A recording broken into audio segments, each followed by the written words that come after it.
Life as We Know It with Tom Walton. Thanks to global warming, green, the color of money, is the new white in the Arctic Ocean. History was made several months ago in the Arctic. It was good history if you're in the tourism business in Alaska or northern Canada, but it was bad history if you're into environmental protection. Until 2007, the Northwest Passage had never been free of ice in all of human history.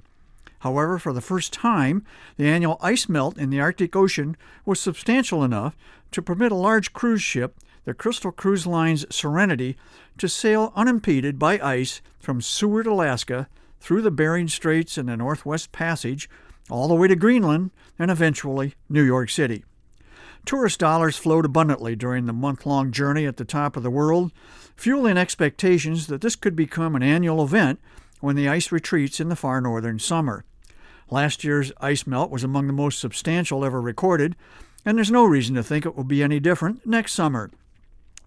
Crystal Cruise Lines took advantage of what global warming is doing to the Arctic ice pack, even though the Serenity presents a significant carbon footprint of its own, larger than anything that has come before. The vessel is nearly 3 football fields long and 13 stories high. With 900 passengers and some 600 crew members, every port of call, starting with Nome, Alaska, benefited from a financial bonanza, but also bore the effects of the environmental impact. In Nome, for example, passengers were assigned shore times in staggered slots to avoid overwhelming the available tourist services ashore. Those who went ashore clearly had a lot of money to spend when you consider how much they paid for the trip in the first place. Tickets cost more than $20,000 per person, and travelers especially well-heeled could book a penthouse aboard the Serenity for 6 times that amount, roughly $120,000 each. Even at those prices, the cruise line sold out all available cabins in basically the first 48 hours they were on sale. Logistically, the cruise was a complex challenge it took 3 years to plan.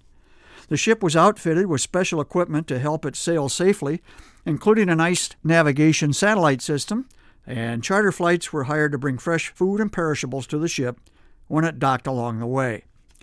A smaller escort ship accompanied the Serenity and served as an icebreaker if needed, which it hardly was. The Serenity's course was in a remote part of the world, so much so that the Canadian Coast Guard estimated it would take at least 11 hours to reach the ship in an emergency. I'm struggling to get past the irony here. It's climate change which is making these trips possible, and it is cruises such as this that will further aggravate climate change. If climate change were not a growing global crisis, there would be no megaships cruising the Arctic for the enjoyment of those who can afford it. The cruise industry has grown exponentially over the last 2 decades.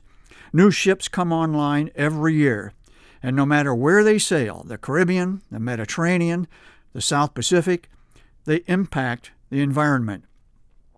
But there is something especially troubling about hauling the rich and famous through one of the planet's few remaining pristine wilderness regions.